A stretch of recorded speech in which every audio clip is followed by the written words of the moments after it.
It was in 1787 that a man named John Newton wrote a letter. Now, Newton was not always who he had become. Early in his life, he had been a slave trader. He had captained ships that had participated directly in the buying and selling of human persons. And over time, something changed. He began to be awakened. Not all at once, not overnight, but slowly his conscience began to wake up. He left the slave trade and he became a pastor. He eventually joined the growing abolitionist movement in England. And years later, Newton wrote a man named William Wilberforce. He was a young member of Parliament who was wrestling whether or not to stay in politics or to become a minister. But Newton wrote him a letter urging him to stay. And he said something that later Wilberforce would say was one of the key moments of transition in his decision of what to do next. He wrote, "You are called to serve God where you are, and God has raised you up for the good of the nation." That letter, written by Newton, helped Wilberforce's decision to remain in Parliament. And over the next decade, Wilberforce would become one of the leading voices to end slave trade in the British Empire. Now, here's where that story matters. Because Newton didn't pass a law. He didn't stand in Parliament. He didn't dismantle any systems himself. He wrote a letter that appealed to someone's conscience, a letter that invited someone to see their responsibility differently, a letter that helped shift the course of history, not through force, but through influence. Philemon is that kind of letter. We have Paul writing from prison, and you have Philemon, who's just not another person in this story. He's actually a wealthy house church leader, a man whose home is large enough to host a community, and a man whose faith is so visible for Paul that he kind of recounts its glory in the opening part of the letter. And he was also a man who carried great influence. And Onesimus is not just a name, he's enslaved. Now, slavery in the Roman world did not always look like what we picture in American history. It was often tied to debt, to economic obligation, to the machinery of empire that kept people bound in systems that they couldn't easily escape. So most likely, we don't know, but most likely Onesimus owed Philemon something. And his labor was the repayment. Which means that this isn't just a relational disagreement that Paul is writing to engage Philemon on. This is economic, it's social, and it's structured into the way that their world worked.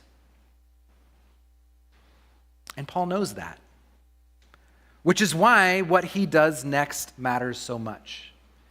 He says, "I could command you." Right? Paul has authority here. He has spiritual authority. He has relational authority with Philemon. He has apostolic authority. He was a big deal. He could force the outcome, but he chooses not to. Instead, he said, "I could command you, but instead I appeal to you on the basis of love." Because Paul understands something that we often forget. Freedom is real, and moral authority and moral growth cannot be forced.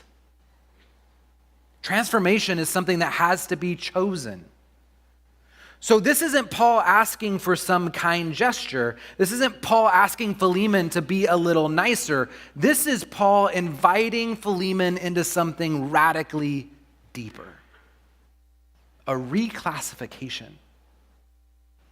A reframing of identity.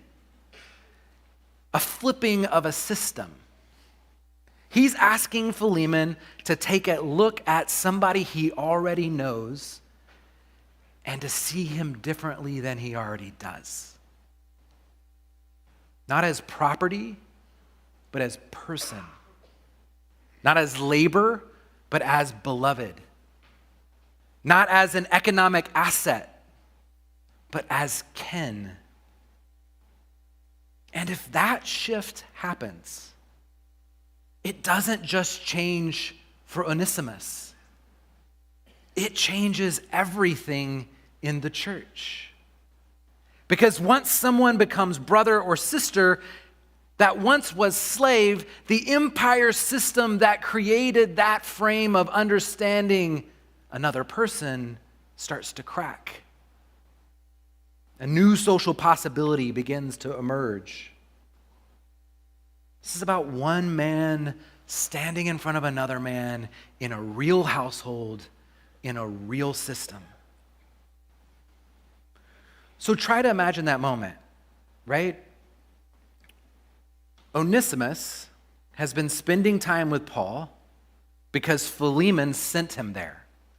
In the prison system in that time, you didn't get your 3 square meals a day by the government.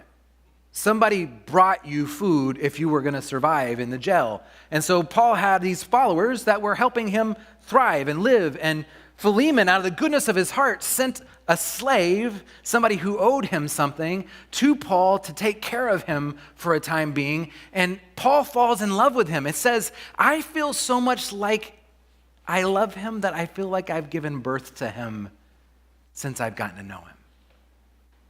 He's my child. And Paul writes this letter in his own hand, and he gives it to Onesimus and says, go back and give this to Philemon. Now imagine,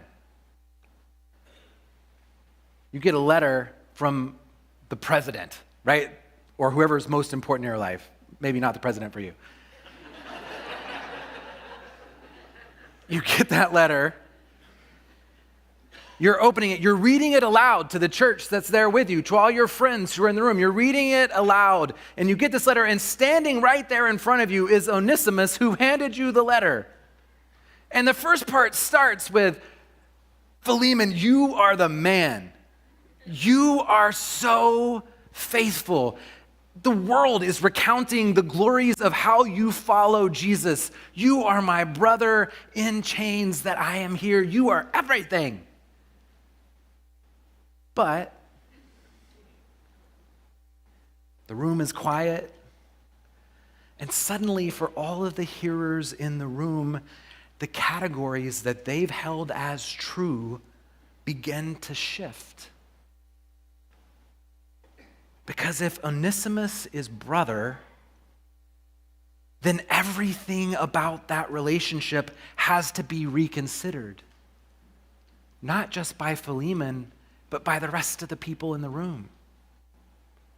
And Paul presses even further. He says, if you consider me your partner, welcome him as you would welcome me. This isn't symbolic. It's practical. It's about posture and tone and treatment and dignity. And you can imagine that there were people in that room who had never actually seen Onesimus in the room, even though he was probably there most of the time. And then Paul steps in fully. If he owes you anything, charge it to my account, he says. Paul is willing to absorb the cost. Paul knows he owes something. He's not an idiot.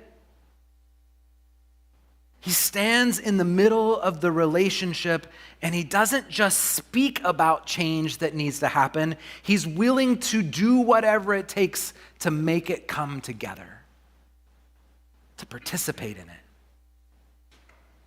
And this is how transformation often begins. Not only through policies and systems, although those do deeply matter, but through moments where someone begins to see another person differently, where a relationship is redefined, where new possibilities open. And this is where Philemon meets us. Because I don't know about you, but I still live in a world that's shaped by categories. I still like to make quick conclusions about people. I love to reduce to the most common thing that I can see in a moment. And sometimes this reduction is based on something real, but sometimes it's based on distance that I've never tried to close. I just reduce without connection. So think about your life for a moment. Who have you quietly summarized? Who have you placed in a category that feels settled and complete in your mind? Who have you stopped being curious about because it's easier? Philemon isn't asking us to ignore reality. It's asking us to see reality as it really is, as God's way of being in this world. To recognize that every single person carries more story than we've allowed ourselves to see or hear from them. Now, you may not know John Newton by his letter, but I'm pretty sure you know him by his hymn, Amazing Grace, How Sweet the Sound. Newton understood something about change. He had participated in it in his own life, and that change is often slow, often incomplete, often unfolding over time, but it is real and essential for our humanity. And Paul seems to trust that same kind of process. He doesn't want to control the outcome, but he gives Philemon a different way of looking. Hey, Philemon, you've seen the world this way, but can I introduce you to somebody who's changed my life?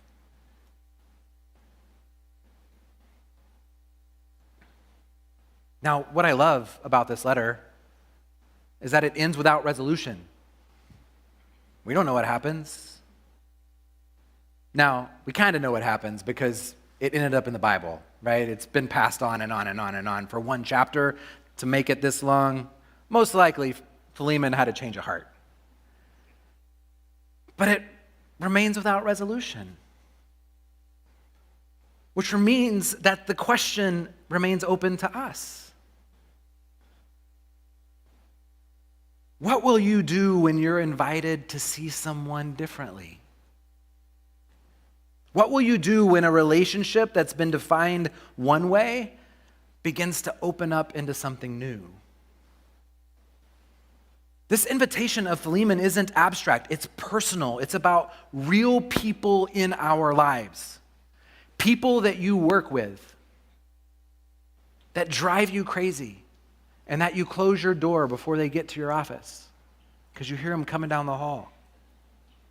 People in your families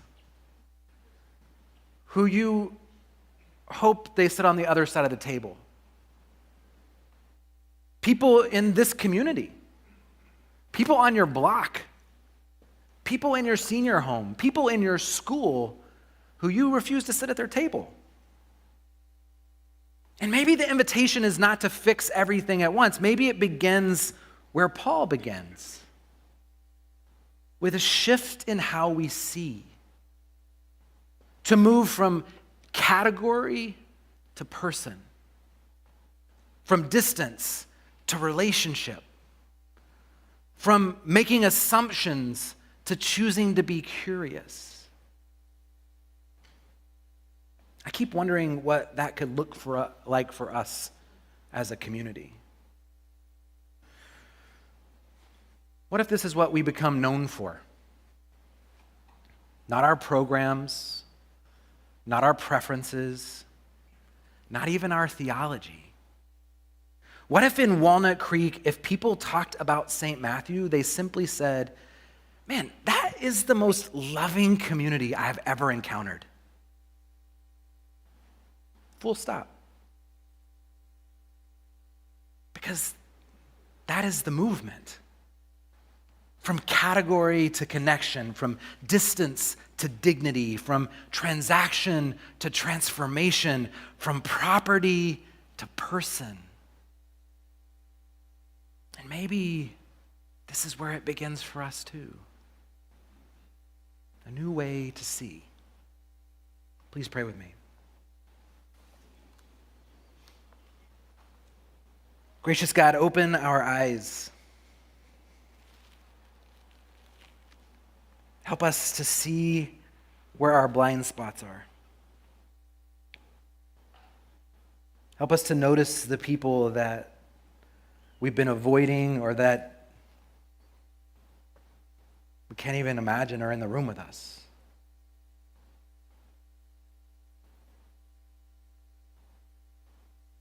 God, help us to see everyone as our brother and our sister and our friend. And may your love permeate all of this.